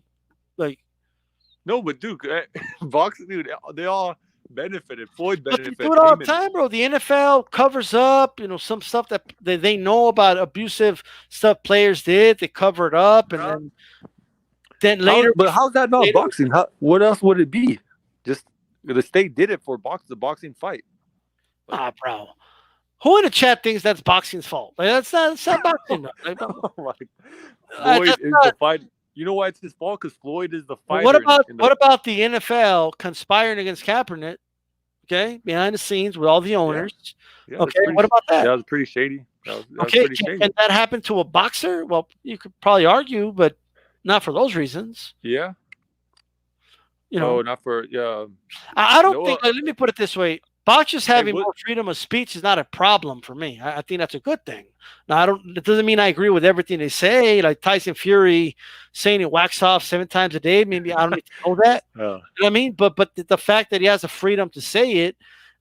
In other sports, you have to be, tie and I think it's suit, cool. Yeah, politically but correct. exactly because Yeah, they got sponsorship with boxing. Because that's what I'm telling. That's kind of my point. Because boxing is the wild, wild west. They got sponsorship, and it's all corporate. Like what Devin Haney said when he said he wouldn't let a white boy beat him. I mean, and Hopkins said that too. Like, can you imagine like Tom Brady saying that, or dude, they'll never get away with that. But yeah. Look at you know what I mean? look at this. D-Stop Boxing bring up John Jones getting caught. His fight moved because the state commission wouldn't license him after he popped the test. That sounds just like the Chavez Jr. ordeal. Oh Remember yeah, Chavez? yeah, dude. That's the other one too. Chavez Well, Jr. well, there's another sport that did it. Dude, he saw the testers and he hid inside his house. Right. I mean, dude, this is I mean it's the wild wild west out here. I mean, there's no regulate. I'm fine with it. I mean, it has its Hey, good check and it its out, bad. bro. Chicano Prophet got rid of his Canelo avatar. I don't know. What? Maybe he's not. I think it's going to leave you alone. It's just going to be united to AKU. Oh damn! I'm the only one to be holding the Canelo flag. I guess so, but he says NFL can squash the stories easy to protect team brands, though certain stories do come out. Chavez moves 2 states because of testing. Holy shit! Like Chavez won up. He did the hold my beer on John Jones. But Dude, I that mean, was of crazy. course, certain circumstances, whatever. But I mean, they had that kicker. Somebody brought up the example, the kicker that beat the shit out of his wife. They covered up that story. The NFL did. And the MLB, bro, like the Astros cheating. They were stealing signs, bro. Like, Yeah. and they won the World Series. Yeah, that was. I mean, it's crazy. Like in boxing, you could strip a dude. You could call it a no contest. They ain't gonna strip these dudes in the World Series. And remember, you said that Kaepernick. I kind of have an example of that when kind of with the 9/11 and with Prince Ahmed. Right. He was kind of wasn't that kind. He's kind of out. They kind of like they kind of gave him the Rego treatment because of that. Yeah. Yeah. No. I'd say that. Yeah. Oh, We were cutting off a little bit. Who got the Regal treatment? Prince Nas. No. No. Remember, he was saying he was after his I read a story where HBO wasn't that happy him preaching all that after his fights. right Yeah. around the time. Well, they did. I remember Jim Lampley. You remember that, right? When Barrera's kind of beating him up, and he starts talking about Allah and where's Allah now, and Oh damn, that's messed up. dude, that was Oh, the most. Where's Allah now, Nas? Like that's he said, basically I what he believe said. in Allah. Well, where's Allah? And George Foreman got so pissed. He was like, man, you better shut up right now. For real, that's fuck. I George can't believe Foreman he was said ready to that. knock Jim Lampley out live on the air. Yeah. But make sure you guys throw the damn jab to the like button. Make sure you do that. I mean, you make some good point in that too. I'm not here to tell you that boxing is a squeaky clean sport with no problems, and you know what I mean. Like, I'm definitely not going to be the devil's advocate for boxing's problems, but I mean, there's a lot of corruption in other sports. True. You know what I True. mean? I had a question about you. I had a Sure. question about because we were talking about Loma and Rigo. And Yeah. why does Spence get credit for Mikey when Mikey came up? His last fight was at 135. Mhm. But why doesn't Loma get the credit or just as much credit for when he made Rigo quit? Well, first of all, let's not forget um, that Mikey Garcia had fought at 140 pounds. True. And he fought at a catch weight. I forget what it was, 143 or something like that, against Adrian Broner. Had a really good win against Adrian Broner. True. Okay. And now has a win over Jesse Vargas at 147 pounds. Jesse Vargas is a top 10 welterweight, or has been for a long time. So I think that's the main difference. But I look, at the end of the day, I can't speak for everybody. Mhm. I do give credit to Loma for winning that fight, and he won the way he was supposed to win. If that was a close fight or something, I would be like, why did you have a close fight with Rigo? He beat him the way he was supposed to beat him. No, it was impressive. He made him quit. He didn't knock him out. He made him quit. That rarely happened. That was pretty amazing. So you think that was an unbelievable? Because even what do you make of Lomachenko himself saying that he was too small? Yeah, he was too small. Like Loma said, hey, he's a good fighter, but he's too small for me. Yeah, I agree. That's what he said. Yeah, I agree with it. Just like Mikey was too small for Spence. That's. I mean, I see it the same way. I said that going into the fight. Like, I have the receipts. You know what I mean? Wait, so you But- had but- Loma, but you had Loma winning before the fight? I had Loma winning before the fight, and I had Okay. and I had Spence winning before the fight. You know the theme here, bro. Like what did I say when Canelo moved up to fight Kovalev? Yeah, I felt the same way too, though. I thought he was going to lose too. Yeah. So like, and I gave him credit when he won that fight. But my point is, it's more often than not the good big guy beats the good little guy. More often than not. True. I mean, So yeah, go ahead. Oh, and one more thought I thought was Sure. ridiculous on your channel. One of the most ridiculous things I've ever seen. Heard. On my channel, Your channel. Your it's show. something I said. Yeah, you were part of it. Well, Was if the- it's something I said, then that's fine because I could respond to it. If somebody Okay. else said it, they can't respond. In fairness, Oh, it But was a group. if I said it. Go ahead. Yeah. It was. You guys had Triple G in the tournament. I'm speaking about the tournament of the 160 tournament. You lost guys the head. all had. Yeah, you guys all had Canelo and Triple G out KO, couple rounds.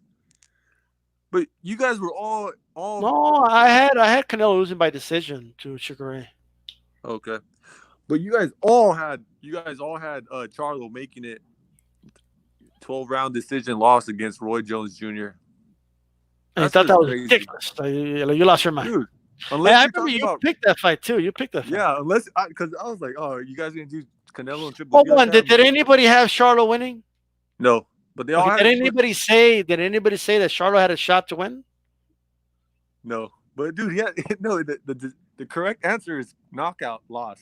That's I what did it was. say like Roy will either knock him out early or he'll just cruise to an easy decision. Is what I said. No, there's no decision. Dude, we're talking about '90s Roy Jones Jr. Y'all must have forgot. I hear you. He hit- You don't he think beat- Roy ever went decision with anybody in the 90s?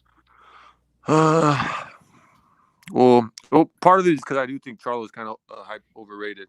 I think that's why. Maybe that's I mean, why. never did I say he would have went around. I never said any of that, really. Okay, fair enough. Good point. But I mean, we can go over it right now. Look, let's check it out. against Jorge Castro, who was a very experienced fighter. In fairness, Jorge Castro had like 75 fights, and this was Roy in the early '90s. You know what I mean? Yeah. He went at decision. He went distance with that guy. Hopkins went decision with him, but that's B Hop. In fairness, okay. Mhm. Firmino Cheeto or something was 12, 7, and 2. Went 10 rounds with Roy Jones, bro.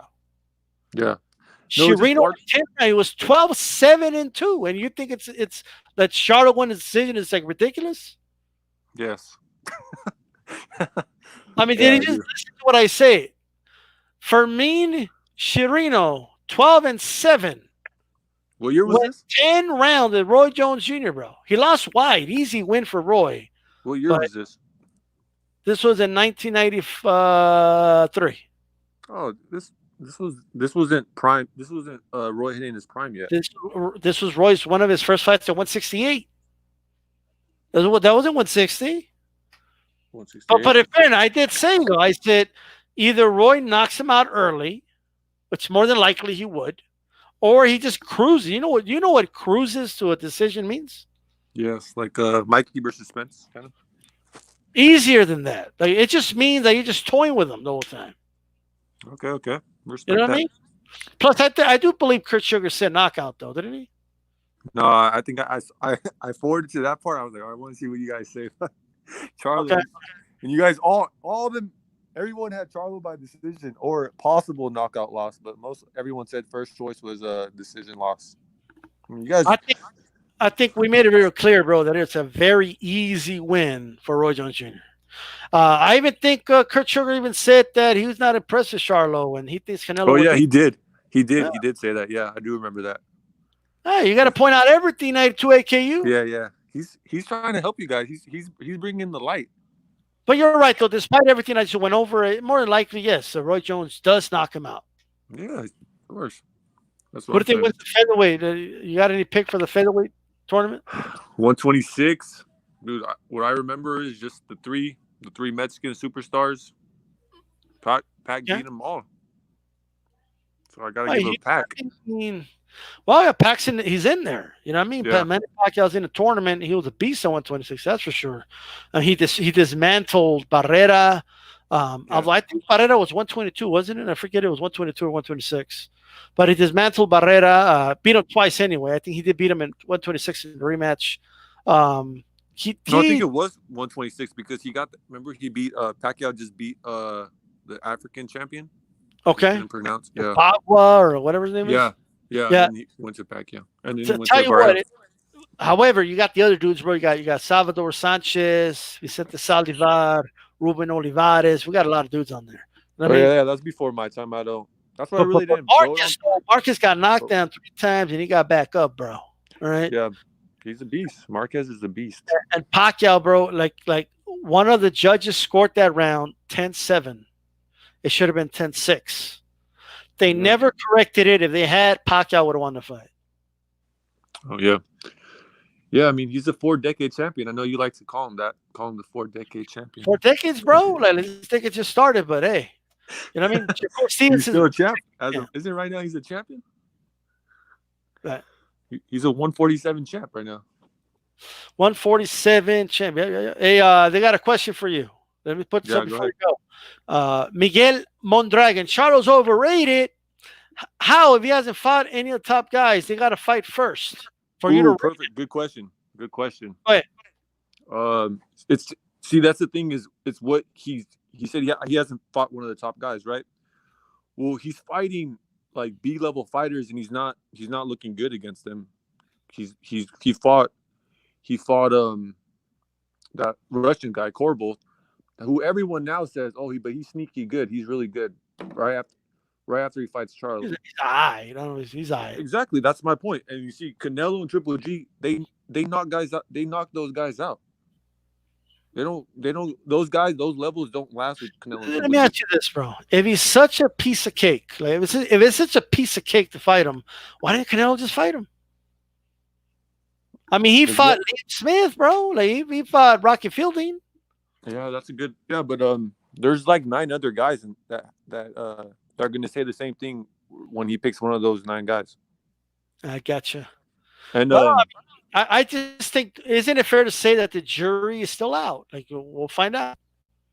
no, because unless he gets better, but you already Man, saw him his last two fights.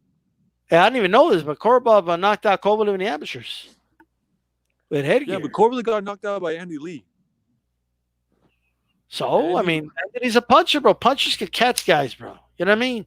Like yeah, through the history of a puncher, if you look at the resumes, yeah. they'll always have like that one win where they beat a dude that they probably shouldn't have beat because they had that punch. He You know was what I mean? losing that. Do you remember that fight? He was losing that fight. We're losing that fight. And then Yeah, the opposite happened in the Chavez Jr. fight. He was winning that fight, then he got knocked out because when a puncher can't knock a dude out, they're in trouble. You know what I mean? So it's just one of those things. hey, It's round and round. Chavez Jr. gets this. I mean, he deserves the disrespect because he's done a lot of crappy things. But I mean, he had a pretty good run at those two fights he had with March. You get it for Chavez Jr. Like you understand. Like, Yeah. oh, I know I know he did a lot of fucked up shit, but what about all the good things? Yeah. That's what I was saying about boxing at the beginning of the video. I said, yeah, I know boxing does a lot of fucked up shit, but what about all the good things? Right? And you were like, nah, fuck boxing. Boxing the most correct. No, but you know how the sport is. It hurts. It makes you mad sometimes. I get it. It's kind of like a family member, and you could criticize him more because he's part of the family, or whatever. Yeah. Gotcha. Chicano probably Canelo isn't even 160 anymore. The rest of those guys won't even get close. Well, you're going to defend Canelo no matter what, but it's all good. Okay. Chavez Jr., bro. My thing with Chavez Jr. is that motherfucker had everything handed to him. He had the world handed to him, bro. Okay. Chavez Jr. one of those dudes, bro, that will watch this video and he won't even press the like button. All right. So if you want to be like Chavez Jr., hit that damn like button. Okay, well, give me a thumbs down, some. All right. But some final thoughts, bro. Oh, final thoughts. I just want to get this out. Out. There's a lot of negativity in the boxing YouTube community. Like there's a lot of, if you like this fighter, you gotta hate this fighter, and you like Top Rank, you gotta hate PBC, or you like PBC, you gotta hate the Zone. You like, I think fighters, I mean fans should, like the hardcore boxing fans, which some do. Right. You gotta appreciate all these fighters. Like, dude, they've given us like badass memories. Like, I'm talking about like Victor Ortiz and Khan and Adrian Broner. Like, they've given us like fun ass fights, classic moments, things that we'll always remember. Right. So I just think before you hate on them, like, yo, maybe I've been hating on Charlo, and they're cool. I like them. Like, they're pretty funny outside the ring. Let me ask you a question, bro. Because I'm actually thinking of doing like a tournament of not all the best, but the fighters that were good, but they had like known flaws and shit. Yeah. Like tournament. And one fight I always wanted to see was Amir Khan against Victor Ortiz. Because it was the movable object, right? Yeah. How do they say it? The stoppable force versus the movable object, like, pretty much. You know what I mean? Like, what was going to happen first? Was Ortiz going to crack him and knock, glass chin out, or was Khan just going to be peppering him and make the dude quit for it? Like, which was going to happen first? I don't know. I wanted to watch. Who do you think would have won that fight? Ortiz against Khan. Damn, that's a good ass fight. Right? Because remember, Khan was beating Canelo. Like, he was winning. Like, not on the judges. The judges already had Canelo up. But I mean, for all of us, if he's doing that to Ortiz probably quits. Yeah, maybe. But I mean, you know what I mean? But then VO, I call him VO. He brings that heart out of nowhere when he's against Berto. Well, Khan had heart, bro. Yeah, Khan has heart too. Like, that's the one thing I'll never take away from Khan. Like, that motherfucker had a heart. Like, that dude would be like wobbly and telling the dude to come on. Like, you know what I mean? And like balls. He did. Balls. Yeah. And you're right. Like, sometimes, like, Ortiz is a wild card. You just don't know which Ortiz you're gonna get. Khan fought Crawford, like, who's one of the, if not Spence, the best 147. Right. He's fought Crawford. Right. He's fought Canelo at 160. Mm-hmm. He fought Danny at 140 when that was kind of dangerous. It was. Yeah, it was. It turned out to be really, really dangerous for him. Most definitely, man. All right, thanks for cool chatting with you, man. All right, man. Peace out. Peace. All right, guys. I want to thank everybody that stopped in, man. I want to thank you guys. Look at that. We're at 29 likes, bro. Just give me that one extra like. Boxing Dialogue just came in. Can you be the guy that gives me that 30th like? Please look there. We got a 30th like. That's what it's all about, man. But that's one of the tournaments, fantasy tournaments I want to do. Like fighters that have flaws but that were good. Like I think that would be interesting. You know what I mean? So guys that had weak chins going against punches that maybe didn't have the best heart and stuff like that. You know what I mean? But with that said, guys, this is D Style Boxing. I do gotta run. Okay, I gotta get out of here. Thank you very much, guys. Look at that. We're over 30 likes finally, bro. Okay. And by the way, look, I know I don't. It's been a long time since I've come on solo and just done videos, but um, so again, thank you guys. Ashley's been busy, but I don't know when Bunch of Chance will be back on regularly. I just don't know. All right. But I just want to do a special edition to remind you guys that the show exists and is still around.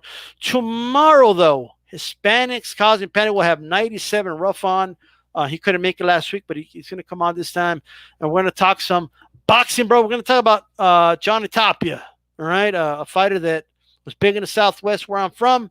And we're going to talk about him and some other boxing stuff. Peace out.